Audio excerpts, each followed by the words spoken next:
이번 시간에는 입체도형의 부피에 대해서 알아보겠습니다. 학습 목표는 입체도형의 부피를 구할 수 있는 것이고, 기둥의 부피를 구하는 방법에 대해서 알아보면, 재환이는 직육면체 모양의 빵을 그림과 같이 반으로 잘라 두 개의 삼각 기둥 모양으로 만들었다. 삼각 기둥 모양의 빵의 부피는 직육면체 모양의 빵의 부피의 몇 배인지 알아보자라고 했죠. 한눈에 알아보면 2분의 1배라는 것을 알 수 있죠. 반이니까. 따라서 직육면체를 반으로 잘라 생긴 삼각기둥의 부피는 직육면체 부피의 2분의 1임을 알 수가 있다. 따라서 삼각기둥의 부피를 구하는 방법을 알아보면 직육면체의 부피에다가 2분의 1을 곱한 거죠.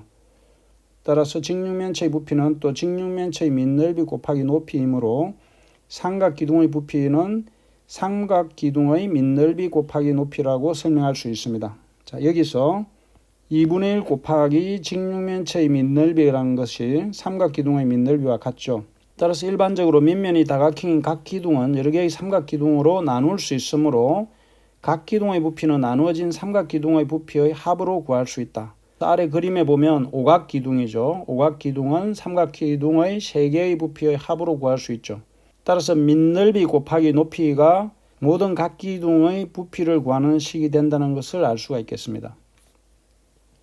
이상을 정리해보면 각 기둥의 부피는 밑넓이 곱하기 높이와 같다.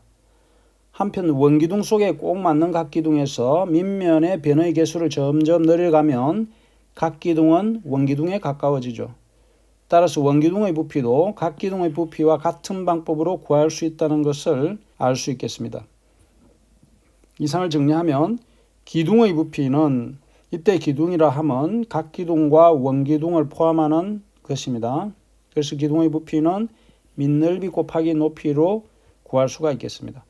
특히 밑면의 반지름의 길이가 r이고 높이가 h인 원기둥의 부피는 밑넓이 곱하기 높이라는 식에서 밑넓이가 원의 넓이이므로 파이 r 제곱 곱하기 높이 h 해서 파이 r 제곱 h로 나타낼 수가 있겠습니다.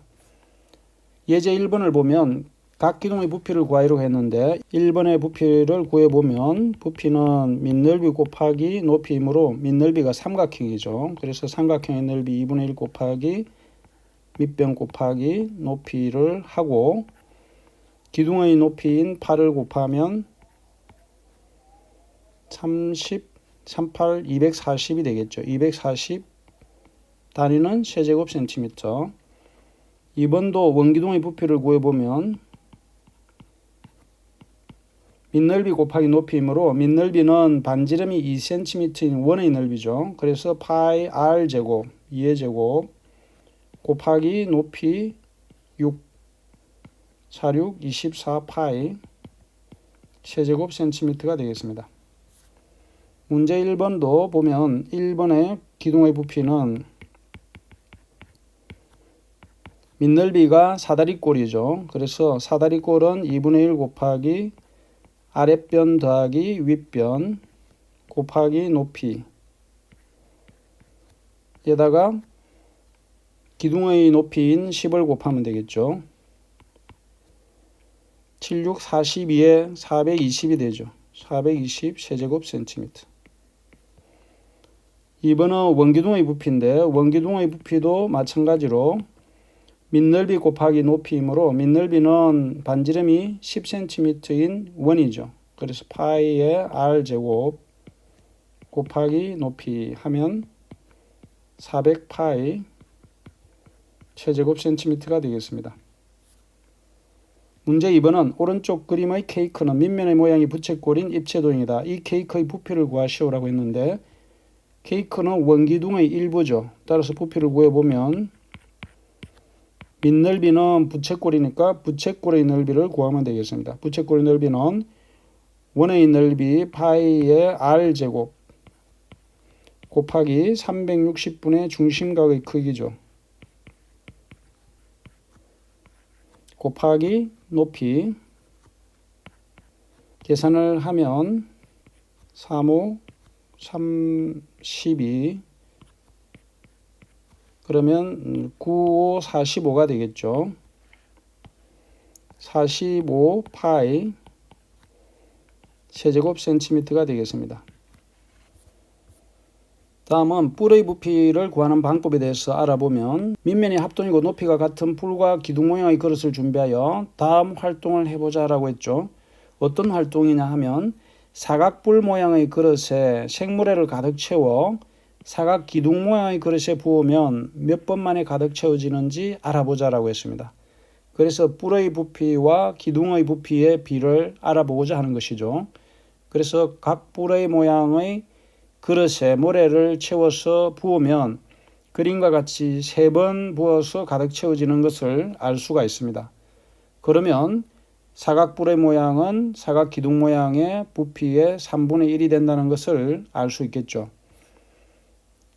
두 번째는 원뿔 모양의 그릇에 마찬가지로 생모래를 가득 채워 원기둥 모양의 그릇에 부으면 몇 번 만에 가득 채워지는지를 알아보면 마찬가지로 3번 부었을 때 가득 채워지는 것을 알 수가 있습니다. 그래서 앞에서 뿔 모양의 그릇에 생모래를 가득 채워 기둥 모양의 그릇에 부으면 3번 만에 모래가 가득 차게 된다. 일반적으로 뿔의 부피는 밑면이 합동이고 높이가 같은 기둥의 부피의 3분의 1임이 알려져 있다. 이와 같이 실제로 실험을 해보면 3분의 1이 됨을 알 수가 있죠. 따라서 뿔의 부피는 3분의 1 곱하기 밑넓이 곱하기 높이로 정의할 수가 있겠습니다. 특히 밑면의 반지름의 길이가 R이고 높이가 H인 원뿔의 부피는 3분의 1 곱하기 밑넓이 곱하기 높이를 하면 밑넓이가 원넓이인 파이 R 제곱이므로 3분의 1 파이 R 제곱 H로 나타낼 수가 있겠습니다. 예제 2번은 다음 뿔의 부피를 구하시오라고 했는데 1번은 부피를 구해보면 밑넓이 곱하기 높이 3분의 1이니까 3분의 1 곱하기 밑넓이는 5 곱하기 5 높이가 6이므로 25에 6이니까 50 세제곱 센티미터. 2번은 원뿔인데 원뿔의 부피도 마찬가지로 밑면이 원의 넓이의 3분의 1을 해서 3분의 1 곱하기 밑넓이 파이 R 제곱 4의 제곱 곱하기 높이 9를 하면 44 16에 3을 곱했으니까 48 파이 세제곱 센티미터가 되는 것을 알 수 있겠습니다. 문제 3번도 뿔의 부피를 구하는 문제인데 1번은 삼각뿔이죠. 그래서 부피를 구해보면 3분의 1 밑넓이는 삼각형이므로 2분의 1 곱하기 밑변 곱하기 높이 그 다음에 뿔의 높이인 10을 곱하면 80 세제곱 센티미터가 되는 것을 알 수 있겠죠. 2번은 원뿔인데 원뿔의 부피도 마찬가지로 3분의 1 밑넓이는 반지름이 6인 원의 넓이죠. 파이의 R 제곱 곱하기 뿔의 높이 계산을 하면은 144 파이 세제곱 센티미터가 되겠습니다.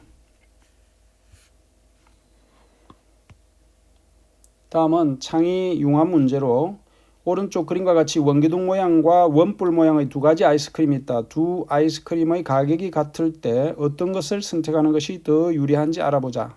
더 양이 많은 것을 알아보자는 거죠. 그러면 두 아이스크림의 부피를 구해보면 되겠죠. 그래서 원기둥 모양의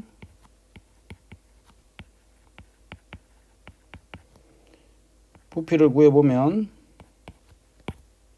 밑면이 반지름이 3cm 원이니까 파이의 3제곱 곱하기 높이 계산을 하면은 72파이 세제곱 센티미터죠. 다음은 원뿔 모양의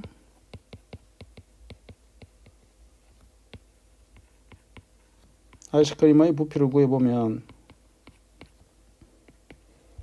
3분의 1 곱하기 밑넓이 파이 R 제곱 파이 반지름이 4니까 4의 제곱 곱하기 높이 계산을 하면은 4의 세제곱이니까 64 파이 세제곱 센티미터가 되겠습니다.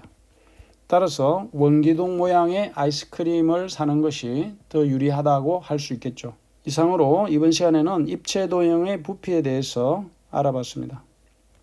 수고 많았습니다.